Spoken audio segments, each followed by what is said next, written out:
ஜனாதிபதி தேர்தலில் இருந்து விலகிய வேட்பாளர் முன்னாள் ஜனாதிபதியுடன் ரகசிய ஒப்பந்தமா? சஜித்திற்கு பகிரங்க சவால் விடுத்த வேலுக்குமார். தலதா ஒரு இரும்பு பெண்மணி புகழ்ந்து தள்ளும் ரணில் தரப்பு. தமிழ் கட்சி தலைவர்கள் ரணிலை ஆதரிப்பர். அமைச்சர் டக்ளஸ் நம்பிக்கை. ஜனாதிபதியின் சொத்து விவகாரம் மக்கள் நம்ப மாட்டார்கள் என்கின்றது ஜேவிபி.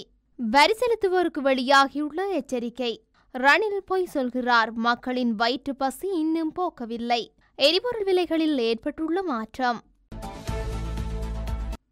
அமெரிக்க ஜனாதிபதி தேர்தலில் அரிசோனா மாகாணத்தில் போட்டியிடுவதாக அறிவித்திருந்த சுயேட்சை வேட்பாளர் ரோபர்ட் எப் கென்னடி தேர்தலில் இருந்து விலகிக் கொள்வதாக அறிவித்துள்ளார். தேர்தலில் இருந்து விலகுவதற்காக ஆவணங்களை அவர் ஏற்கனவே தாக்கல் செய்துவிட்டதாக அம்மாகாண செயலாளர் அட்ரியன் போண்டோ தெரிவித்துள்ளார். மேலும் கென்னடி மற்றும் டொனால்ட் ட்ரம்ப் இடையே வேலைவாய்ப்பு தொடர்பாக ஒப்பந்தம் ஏற்பட்டுள்ளதாகவும் ஒப்பந்தத்தின்படி ட்ரம்ப் தலைமையிலான நிர்வாகத்தில் கென்னடிக்கு பொறுப்பு வழங்க வேண்டும் என முன்னதாக ட்ரம்ப் பேசியுள்ளதும் குறிப்பிடத்தக்கது. வெற்றிடமாக உள்ள தேசிய பட்டியலை ரத்தினபுரி தமிழ் மக்களுக்காக சஜித் கொடுப்பாரா? மனோவால் தான் அதனை பெற முடியும் என நாடாளுமன்ற உறுப்பினர் வேலுக்குமார் கேள்வி எழுப்பியுள்ளார். முன்னாள் எம்பி ஹரின் பெர்னாண்டோவின் தேசிய பட்டியல் வெற்றிடமாக உள்ளது. கடந்த பொது தேர்தலில் தமிழ் முற்போக்கு கூட்டணிக்கு வழங்கப்பட்ட வாக்குறுதிப்படி தேசிய பட்டியல் எம்பி ஒன்று வழங்கப்படவில்லை. இதனால் தமிழ் முற்போக்கு கூட்டணிக்கு வாக்களித்த மக்கள் பெரும் ஏமாற்றத்திற்கு உள்ளானார்கள். அதனை நிவர்த்தி செய்யக்கூடிய இன்னுமொரு வாய்ப்பு ஐக்கிய மக்கள் சக்திக்கு தமிழ் முற்போக்கு கூட்டணிக்கும் கைகூடியுள்ளது. அதற்கமைய வெற்றிடமாக உள்ள தேசிய பட்டியலை ரத்தினபுரி தமிழ் மக்களுக்காக சஜித் கொடுப்பாரா? மனோவால் தான் பெற முடியும். கடந்த 2015 மற்றும் 2020 பொது தேர்தலில் ரத்தினபுரி, கேகாலை, ஹம்பகா மற்றும் களுத்துறை மாவட்ட தமிழ் மக்கள் பெருவாரியாக தமிழ் முற்போக்கு கூட்டணிக்கு வாக்களித்தனர். எனினும் அம்மாவட்டங்களிலிருந்து தமிழ் பிரதிநிதி ஒருவர் தெரிவாக முடியாமல் போனது என்றார். நாடாளுமன்ற உறுப்புரிமையை துறந்துள்ள தலதா அத்துரையரளவை இரும்பு பெண்மணி என ஐக்கிய தேசிய கட்சியின் தவிசாளர் வஜ்ர அபயவர்தன புகழ்ந்துள்ளார். எதிர்வரும் 25ஆம் தேதி நடைபெறும் கட்சி சம்மேளனத்துக்கு தலதாவுக்கு அழைப்பு விடுக்கப்பட்டுள்ளது எனவும் அவர் ஜனாதிபதி ரணில் விக்ரமசிங்கவுக்கு ஆதரவளிப்பார் என்ற நம்பிக்கையுள்ளது எனவும் கூறியிருக்கின்றார். தலதா அத்துகேரளவின் உரை ஏனையோருக்கும் முன்மாதிரியாக அமைந்துள்ளது. பிளவுபட்டுள்ள ஐக்கிய தேசிய கட்சி ஆதரவாளர்கள் ஒன்றிணைய வேண்டும் என அழைப்பவரை அவர் விடுத்துள்ளார். ஜனாதிபதி தேர்தலில் ரணில் விக்ரமசிங்க வெற்றி பெற வேண்டியது காலத்தின் கட்டாய தேவையாகும். அவர் தோற்றால் அது நாட்டின் தோல்வியாகவே அமையும். மக்கள் பிரதிநிதிகள் மீது மக்களுக்கு நம்பிக்கை இல்லை எனில் நாடாளுமன்ற தேர்தலில் அவர்களை வீட்டுக்கு எதிர்வரும் ஜனாதிபதி தேர்தல் என்பது பரிசீலித்து பார்ப்பதற்குரிய காலம் அல்ல என்றார். நடைபெறவுள்ள ஜனாதிபதி தேர்தலில் தற்போதைய ஜனாதிபதி ரணில் விக்ரமசிங்கவுக்கு எனது நண்பர்களான சக தமிழ் கட்சிகளின் தலைவர்கள் ஆதரவு வழங்குவார்கள் என்ற நம்பிக்கை இருப்பதாக அமைச்சர் டக்ளஸ் தேவானந்தா தெரிவித்துள்ளார். ஜனாதிபதி ரணில் விக்ரமசிங்கவிடம் அபிவிருத்தி நிதி வாங்கிய தமிழ் கட்சிகள் பொது வேட்பாளருக்கு ஆதரவு தெரிவித்துள்ள நிலையில் ஜனாதிபதி ரணில் விக்ரமசிங்கவுக்கு ஆதரவு வழங்குவார்களா என கேட்டபோதே அவர் இவ்வாறு தெரிவித்தார். அவர் மேலும் தெரிவிக்கையில், பொருளாதார ரீதியில் சரிந்து கிடந்த நாட்டை தற்போதைய ஜனாதிபதி ரணில் விக்ரமசிங்க வளர்ச்சி பாதைக்கு கொண்டு சென்றார். நாடு பொருளாதார ரீதியில் சரிந்து கிடந்த போது யாரும் நாட்டை பொறுப்பேற்க முன்வராத நிலையில் தனியொருவராக நாட்டை பொறுப்பேற்று ஏனைய கட்சிகளுடன் இணைந்து நாட்டை முன்னோக்கி கொண்டு செல்கின்றார்.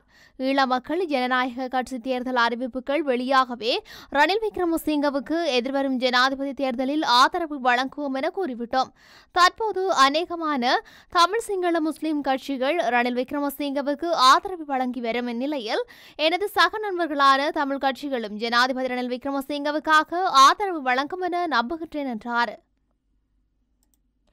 ஜனாதிபதியானதும் அனுரகுமார திசாநாயக்க ஜனாதிபதி ரணில் விக்ரமசிங்கவின் சொத்துக்கள் குறித்து முதலில் விசாரணைகளை மேற்கொள்ள வேண்டும் என தேசிய மக்கள் சக்தியின் செயற்குழு உறுப்பினர் சுனில் ஹந்துனதி தெரிவித்துள்ளார். ஜனாதிபதி ரணில் விக்ரமசிங்க தனது சொத்துக்களை குறித்த விவரங்களை நேர்மையான விதத்தில் வெளியிடவில்லை என அவர் தெரிவித்துள்ளார். ஜனாதிபதி தனது சொத்துக்கள் குறித்து வெளியிட்டுள்ள விவரங்களை பொதுமக்கள் நம்ப மாட்டார்கள் என செய்தியாளர் மாநாட்டில் அவர் தெரிவித்துள்ளார். தேசிய மக்கள் சக்தியின் சொத்துக்களை விட குறைவான சொத்துக்களை ஜனாதிபதி காண்பித்துள்ளதை மக்கள் நம்புவார்கள் என நீங்கள் நம்புகின்றீர்களா? ரணில் இங்கு ஏமாற்றியுள்ளார். ஜனாதிபதியானது முதல் வேலையாக அனுரகுமார திசாநாயக்க ரணில் விக்ரமசிங்க வெளியிட்ட சொத்து விவரங்கள் சரியானவையா என்பது குறித்து விசாரணைகளை மேற்கொள்ள வேண்டும் என சுனில் ஹந்துனத்தி தெரிவித்துள்ளார். உள்நாட்டு இறைவரி திணைக்கள அதிகாரிகள் என கூறிக்கொண்டு மோசடி கும்பல் ஒன்று பணம் வசூல் செய்வதாக தகவல் வெளியாகியுள்ளது. இந்த குழு கொழும்பு, பாணாந்துறை, நீர்கொழும்பு, வெண்ணப்புவ, மினுவாங்கொட போன்ற பிரதேசங்களில் உள்ள வர்த்தக நிலையங்களுக்கு சென்று செலுத்த வேண்டிய வரிக்கான பணத்தை வசூலிப்பதாக முறைப்பாடுகள் கிடைக்கப்பட்டுள்ளதாக உள்நாட்டு இறைவரி திணைக்களம் அறிக்கையொன்றை வெளியிட்டுள்ளது. வரி வகைகள் தொடர்பான வரி பணத்தை வசூலிக்கும் போது வருமான வரி ஆணையாளர் நாயகத்தின் பெயரில் பராமரிக்கப்படும் வங்கிக் கணக்குகளில் மட்டுமே வரிப்பணத்தை வைப்பு செய்ய அறிவுறுத்தப்படுவதாக திணைக்களம் கூறுகின்றது.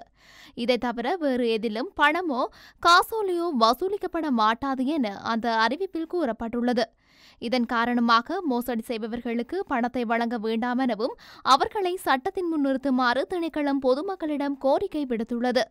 மேலும் இதுபோன்ற மோசடி செய்பவர்களிடம் ஏற்கனவே சிக்கியிருந்தால் காவல் நிலையங்களில் முறைப்பாடு அளிக்குமாறும் உரிய அறிவிப்பு மூலம் திணைக்களம் அறிவித்துள்ளது.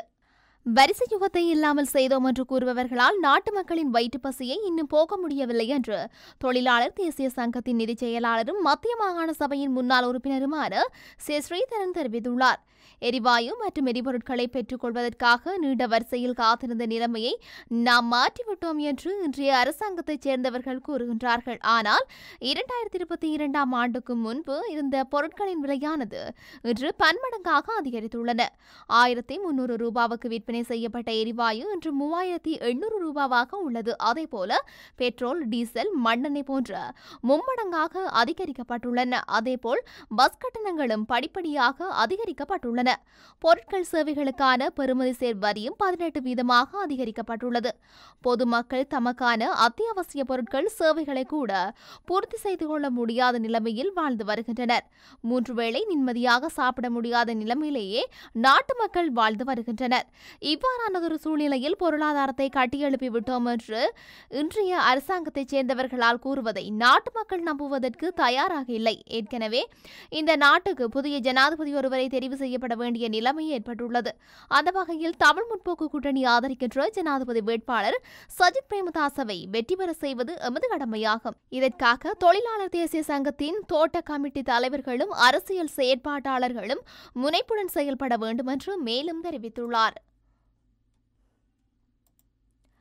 கனடாவில் எதிர்வரும் வாரங்களில் 1 லிட்டர் பெட்ரோலின் விலை 6% குறைவடையும் என அறிவிக்கப்பட்டுள்ளது. இதன்படி கனடிய மாகாணமான நோவா ஸ்கோஷியாவில் 1 லிட்டர் பெட்ரோல் 6.3% குறைக்கப்படவுள்ளதுடன் புதிய விலை 162.5% பதிவாகியுள்ளது. அத்தோடு கனடாவின் கேப் பிரிட்டன் தீவில் 1 லிட்டர் பெட்ரோலின் விலை 164.5% பதிவாகியுள்ளது. இதேவேளை அந்த நாட்டின் டீசலில் விலையும் பெட்ரோலின் விலையை போன்று குறைவடைந்துள்ளதாக தெரிவிக்கப்படுகின்றது. மேலும் பிரான்ஸ் ஏற்பட் தீவுகள் மற்றும் நியூ பிரவுன்சிக்கிலும் பெட்ரோல் லிட்டர் ஒன்றின் விலை 6.9% மற்றும் 6.3% வீழ்ச்சி பதிவாகியுள்ளது. இந்த நிலையில் குறிப்பாக கனடாவின் கரையோர பகுதிகளில் மாத்திரம் எரிபொருள் விலைகளில் வீழ்ச்சி பதிவாகியுள்ளமை குறிப்பிடத்தக்க ஒன்றாக இருக்கின்றது.